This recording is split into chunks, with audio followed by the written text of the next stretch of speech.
Today we are going to start the topic of aggression, and when we are discussing aggression, it is very much essential that first of all we discuss the definition of aggression, and then we are going to take a look at how it is being defined by other researchers and by other authors regarding aggression. When we are discussing aggression, then we need to identify that what is aggression and what is violence. So when we are talking about aggressive acts and acting out behavior, we mean that the person is getting aggressive towards another person and his intention is to elicit some sort of harm to another person. And in this situation, when he is harming, the idea is that he wants to elicit some sort of physical harm which is going to be escaped by its victim. And we can give the example of violence in a way that once if the person is trying to elicit some sort of intentional harm, for example, if he is going to push someone, that is aggression, and if he is going to push that person even harder, that person is going to start having some sort of bleeding, or his bones are going to rupture, or his muscles are going to rupture, and then this is the example of violence. So this is the difference between these two sort of acting out behavior tendencies. When we discuss the definition of aggression, then there is no consensus in that. So we are now going to discuss different ideas from different authors and different researchers and different psychologists about the definitions of aggression and violence. When we are talking about Bandura, then he used to say that behavior that results in the personal injury or destruction of property cause is the sort of aggression. Then Carr defined it as someone's intention to damage or hurt someone. So these are the different definitions according to different authors, and all of them are, if we collectively say, then all of them have some sort of idea that aggression is always against someone, and it is going to prove that someone is being hurt by the action of another person. Then when we are discussing the antisocial behavior, the antisocial behavior is that it is not just aggression, but in antisocial behavior the person is trying to damage his or her relationship, and he is not aware about the social values, and he is not taking care of the norms of the society as well, and he is doing that behavior which is culturally inappropriate as well. Aggression can be social and antisocial because as we have discussed earlier, that aggression could be a socially sanctioned behavior as well. For example, if someone push another person, not that much hard, but just pushing that person, then that is a behavior that is socially not as much taboo or stigmatized as much that if someone is going to do some criminal act or doing something culturally inappropriate behavior, for example, humiliating that person or doing some sort of physical damage to that person. So in antisocial behavior, the person's intention is that they are going against the norms, they are playing rebellious behavior in their environment. And in aggression as a social behavior, it is that the person is trying to express his personal ideas, or he wants to influence or manipulate the situations. That's why he might be using the aggression, which is fulfilling the purpose in his environment. Maybe he used to get some sort of reward after putting some show of aggression in his situations. For example, if someone shows aggression and his parents or his friends used to agree on whatever he thinks is right, or agree on whatever he wants to do, then this sort of aggression is playing a social role for him in that particular situation. When we say that why aggression used to be displayed in our general society, then we can say that aggression is a universal behavior. As anger is a emotion, then aggression is as much a universal reaction to certain things, and cultures actually build some rules around aggression, that what sort of aggression is appropriate and what sort of aggression is out of proportion and is going to be termed as antisocial. As we have discussed earlier, that aggression used to help people to gain some sort of reward and have some sort of benefit in their situation, so it sometimes reinforces those people. That's why they keep doing that sort of behavior. There are certain different types of aggression, 4 different types. Hostile aggression will be which is that much damaging, which is very much harmful, which is dangerous as well, and it is going to cause injury to the person on which that acting out behavior is being done. It is also instrumental when it is serving some sort of purpose, or it is operating something in the environment, then you can say that it is instrumental.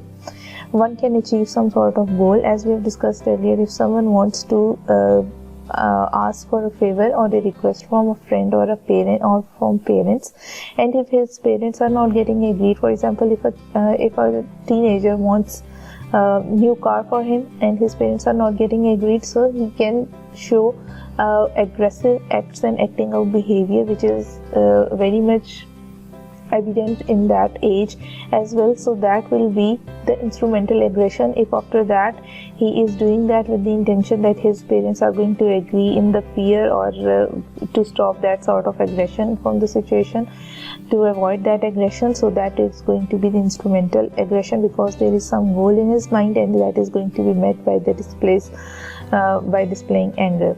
Passive aggression is that the person is actually withholding the behavior to harm another person. It will be intentional action of aggression, and the person is doing that passively, that another person with which he is doing that depicting that passive aggression or applying that passive aggression, he just don't know that if the person mistakenly did that or he actually or has the intention of doing that. For example, if a friend of someone asks them to have the reminder for some important meeting with their teacher or some another sort of academic task, and if that friend is not going to remind that about that particular task, then this is a form of passive aggression, that they are purposefully lying or imposing that they are posing that they have forgotten about that deadline.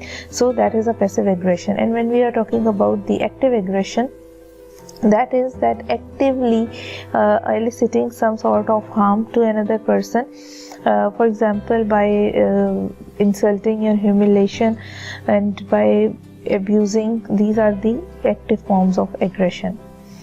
Now let's discuss the theories of aggression.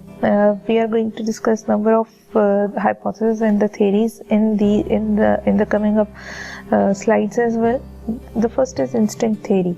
When we are discussing the instinct theory, it is we can highlight the idea of Freud when he proposed that human motivational forces are based on the instincts, and these instincts are so inborn in the person.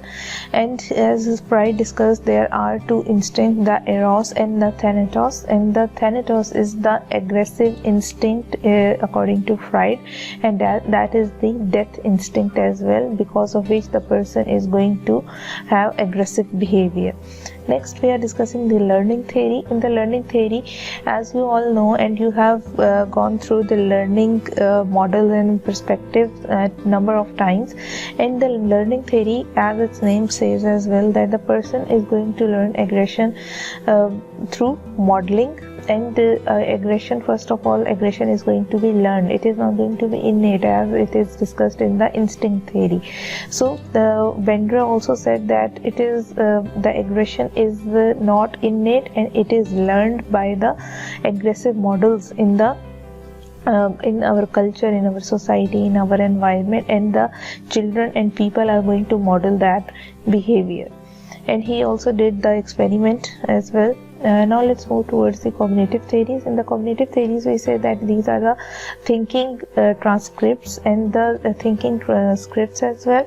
And the cognitive theories are going to emphasize the thought pattern, that how these scripts are being formed, and these scripts how they are going to influence a person's ideas and the judgments of another person's behavior in the environment.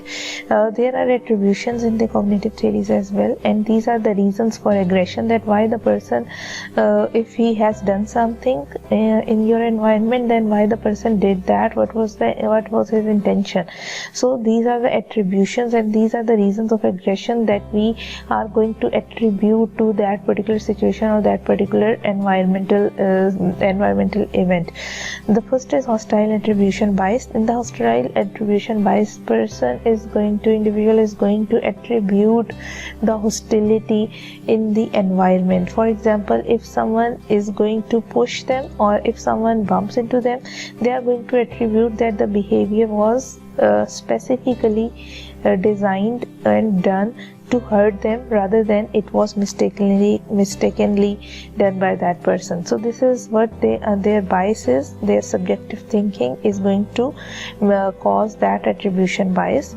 And then a hostile perception bias is that they perceive that the social interactions are being aggressive. That is their perception, that is their perspective, that how they take the environmental and the social situations. And the hostile expectation bias is that now they are expecting the hostility in their environment. They assume already, without any evidence in the environment, that people are going to react to the potential conflicts with the aggression. So they already are going to depict the aggression on the basis of their subjective analysis of the situation. Then aggressive people have the inner biases that makes them that, as we have discussed, that these attributions and these perceptions and all these biases which we have discussed are going to have an impact on the person's idea, perspective, thinking, an analysis of the situation. They expect others to react aggressively, that's why they are going to do that. And they see the situations in which they are unable to assess the intention of the other person in the environment. So that situation, they are going to take that situation as the aggressive act, and they are going to assume that the others are going to hurt them or offend them. So these are the cognitive biases. When we are discussing the social learning theory, as we discussed the learning theory, this is the continuation of that learning theory as well. That the social learning theory, as it was given by Bandura, and he said that aggression is not innate, and it is being learned by experience, by seeing or by observing and by modeling those experiences they have seen in the environment. As Bandura did an experiment with the Boberol experiment, in which the children watched the video in which a female was hitting the doll.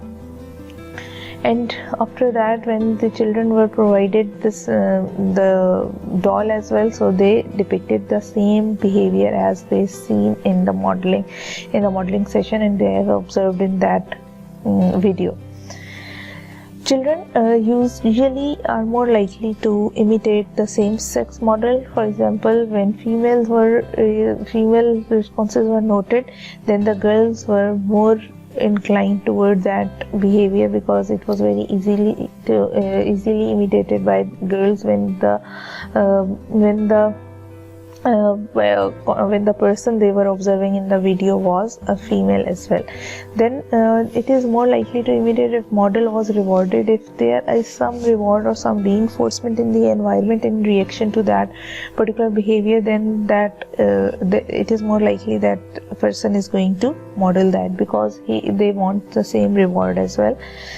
The common models which plays the significant role in everyday life are the family, the peers, the cultural values, and how people in the society are moving around, and most importantly the media, exposure with the media, that how things are going to be displayed. Now let's come towards the frustration aggression hypothesis. Frustration aggression hypothesis is is explained over here, and it says that whenever person is being frustrated, then that frustration is going to lead towards the aggression as well, because he or she is unable to resolve that frustration on by themselves, so that creates an anger, and which in effect creates the aggression. The next is relative deprivation theory. In the relative deprivation theory, it is about that whenever person thinks that they are deprived of some necessity, or they are deprived of something which they really want in comparison with other, and when specifically when they are going to compare themselves with another person, they are going to feel more deprivation, and the more deprivation they are going to feel, the more frustration they are going to have, and that is going to end up into some sort of violence and the aggression. And when we are discussing the egoistic relative deprivation, then that deprivation is that when person is going to compare oneself with another person, and the fraternal relative deprivation is when the person is going to compare his group with another group. For example, in egoistic relative deprivation, one person is thinking that I have those facilities, I have all those facilities, but I don't have that much facilities as another friend of mine have.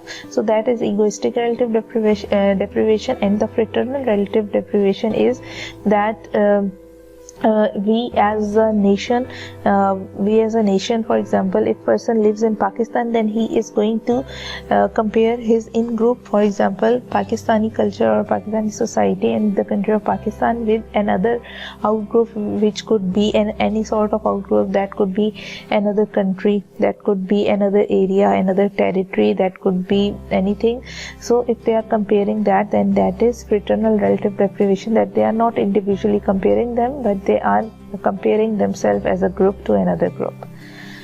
Then excitation transfer model, which is introduced by Zillman, and he gave the concept of excitation transfer, that whenever person is in the heightened mode, or if he is in the situation where he is being at the peak of his physical exhaustion, or he is feeling extreme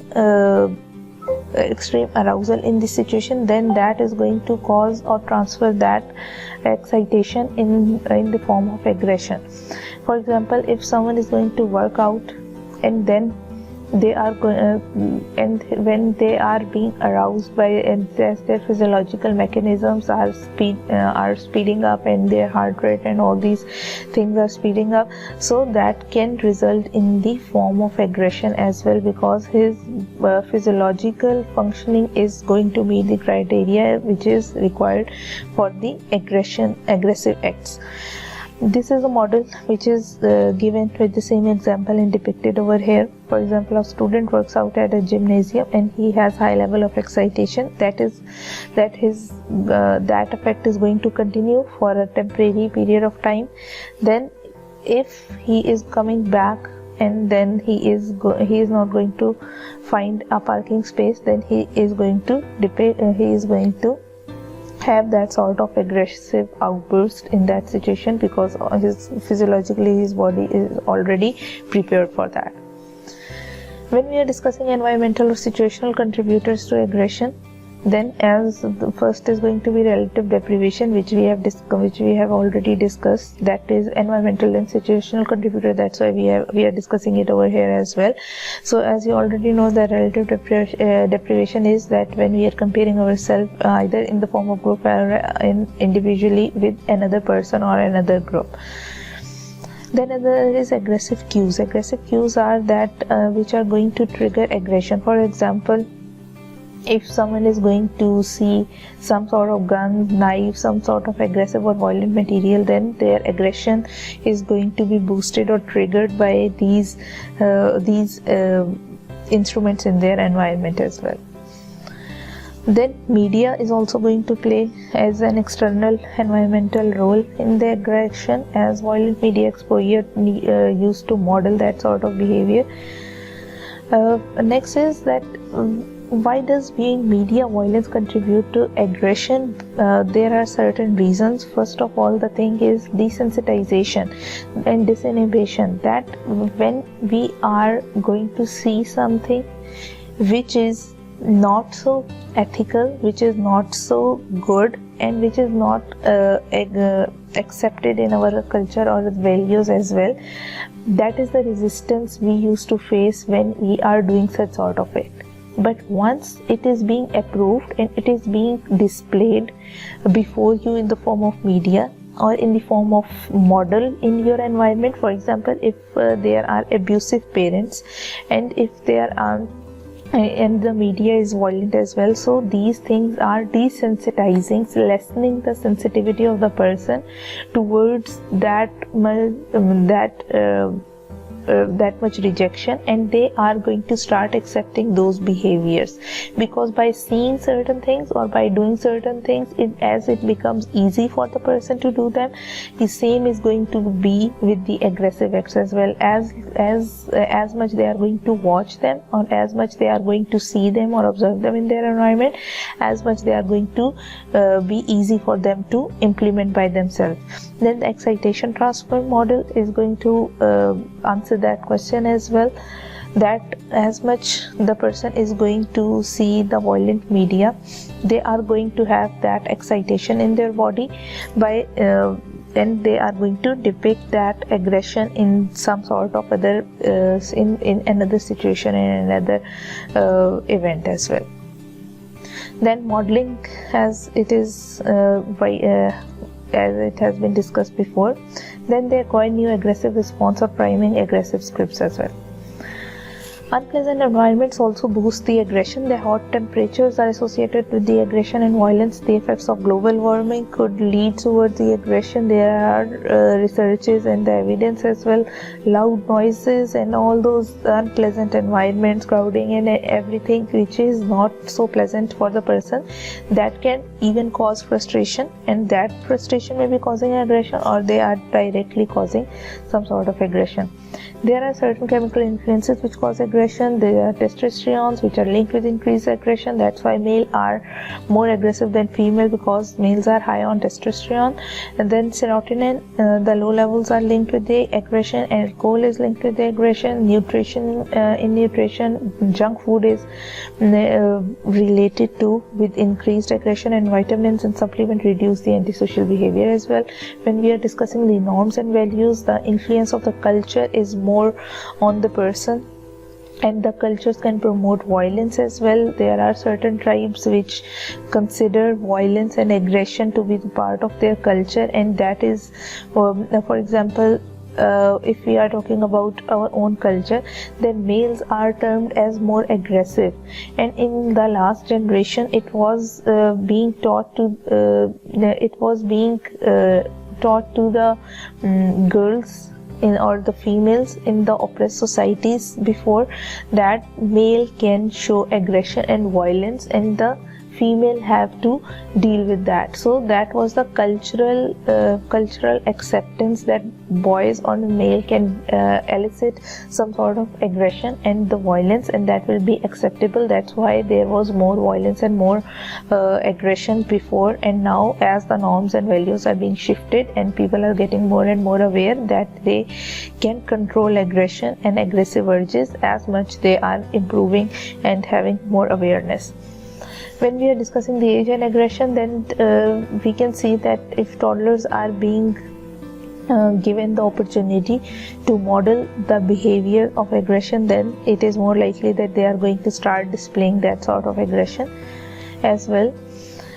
There are some internal causes for aggression. As we have discussed, the hormones, the genetic makeup, and the gender as well, the gender differences as well. So there are then another cause could be the direct provocation. For example, the norms, as we have discussed, are allowing a specific gender to depict aggression, then it is going to be more likely that they are going to do that, and alcohol has a positive relationship. Then when we are discussing displaced aggression, it is going to be that when aggression is being displaced and it is not directed towards the situation which is actually causing it. For example, if someone is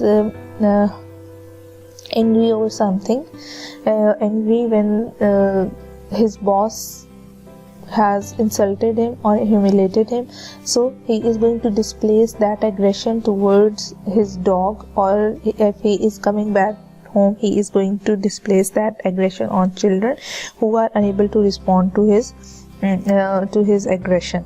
So the minor triggering event increase aggression in the angered participants as well. Now let's move towards the control and prevention of aggression. As we have discussed certain different theories, so we are going to discuss the prevention and control according to those theories. As learning theory said that the models are going to introduce violent behavior to the children and to the individual. The same is true when we are talking about the pro-social behavior or the positive behavior in the people. The same could be done, that people can learn the positive behavior from the environment if they are given the opportunity, and the positive role models are given in the media and at home as well. And when we are discussing punishment, then punishment can decrease aggression only in a way if it is consistent, it is certain, it is strong, and it is justified. And punishment is always discouraged to be of any sort of physical punishment. Hitting or spanking any children is going to be not a very healthy punishment, because violent punishment is going to prove the cycle of violence to the children as well. Because if parents are shouting, and by shouting they are saying the child to stop shouting, then this cycle is going to go on and on, because child is actually learning from the model that parents are unable to tolerate that frustration, and to deal with that frustration they are shouting as well. That's why child is going to learn, and they are going to shout as well to get out of that frustration. Then catharsis can play its role, that you can express your feelings. Whenever the person is aggressive, they can express their aggressive impulses to another person in a healthy way and to release that energy. But that energy must not be transferred into excitation transfer model, as all the positive energies, all the energies must be utilized in a way that they are not going to cause aggressive activities. When we are discussing the cognitive interventions, as we have discussed cognitive theory, there were attribution biases, there were scripts, and there were thought patterns which were faulty and which were biased. So changing the attributions and the understanding in the thinking pattern and relearning the scripts can help the person. For example, they can start understanding that every time other person is not going to harm them, or they are not going to be aggressive towards them. Sometimes it is the situation that they are unable to understand it more rationally, so they need sometimes the insight is going to help them. Then interpersonal interventions are those interventions in which people are being taught the social skills and how to manage their anger, how to be exposed to the non-aggressive models, and how they can model to be non-aggressive in certain situations. And the social skill training is going to help them in learning all those skills. So that was all about the aggression, and if you have any question, just feel free to ask them.